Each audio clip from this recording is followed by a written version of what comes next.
The Germans are making contingency plans for the collapse of Europe. Welcome to the Shakaama Live Show with your host, Shakaama. The German Defense Ministry set out its worst-case scenario for the year 2040 in a secret document that was leaked to Der Spiegel last week. Quote, EU enlargement has been largely abandoned, and more states have left the community. The increasingly disorderly, sometimes chaotic, conflict-prone world has dramatically changed the security environment. The 120-page long paper entitled Strategic Perspective 2040 is a federal government policy document, and the scenarios it imagines are grimly realistic. An East-West conflict in which some EU states join the Russian side, or multipolar Europe, where some states adopt the Russian economic and political model in defiance of the Lisbon Treaty. That the document exists at all is a sign of the increased tension in the global system. The German military traditions of rigorous logistical planning for every eventuality began with the celebrant German Field Marshal Moltke in the 1850s and has 3 times paid off with initial success: in 1871 against France, 1914, and 1931 against the rest of Europe. In the post-Cold War era, as Der Spiegel puts it, allowing Germans generals to make statements about the future was too risky. That changed with Russian annexation of Crimea in 2014. Despite the alarmist headline it does generate, the leaked document is, if anything, over-optimistic. In 3 out of the 6 scenarios, things go so well that Europe resembles the Bermuda era 1815 to 1848 of domestic bliss and military boredom.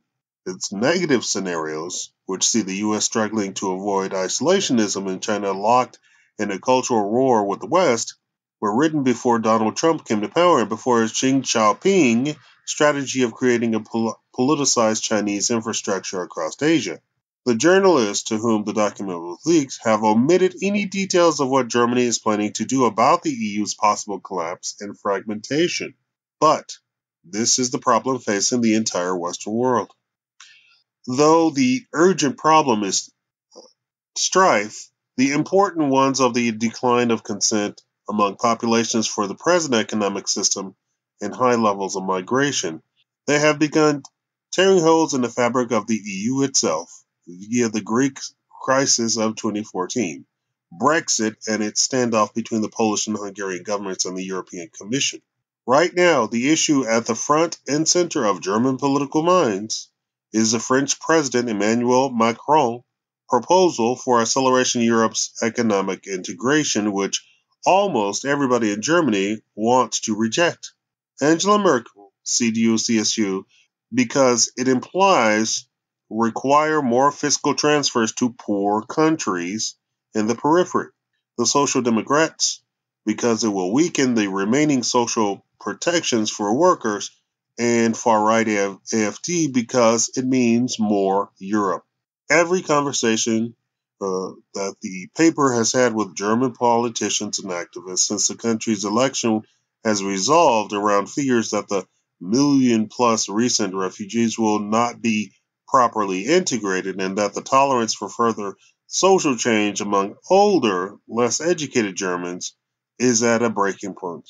After Brexit has happened, the mature democracies of Europe should be pushing to consolidate their project, telling a coherent, positive story to their increasingly critical electorates. Yet they cannot, because the only coherent story Europe has is more globalism and more market, and that is what the populations are rejecting. Meanwhile, in Russia and China are no longer nibbling at the edges. They have begun to gnaw. A new great game is being played in the Eastern Mediterranean in particular, and the West barely has a strategy. This weekend, evidence emerged that indicted former Trump advisor George Papadopoulos has made a visit to Athens coinciding with the visit of President Putin.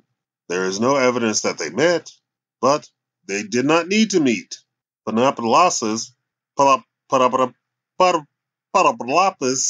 interlocutor of the Greek government is the defense minister Panos Kaminos, who has a small nationality party in this Caesarea-led coalition and is one of the most pro-Kremlin politicians in any NATO government.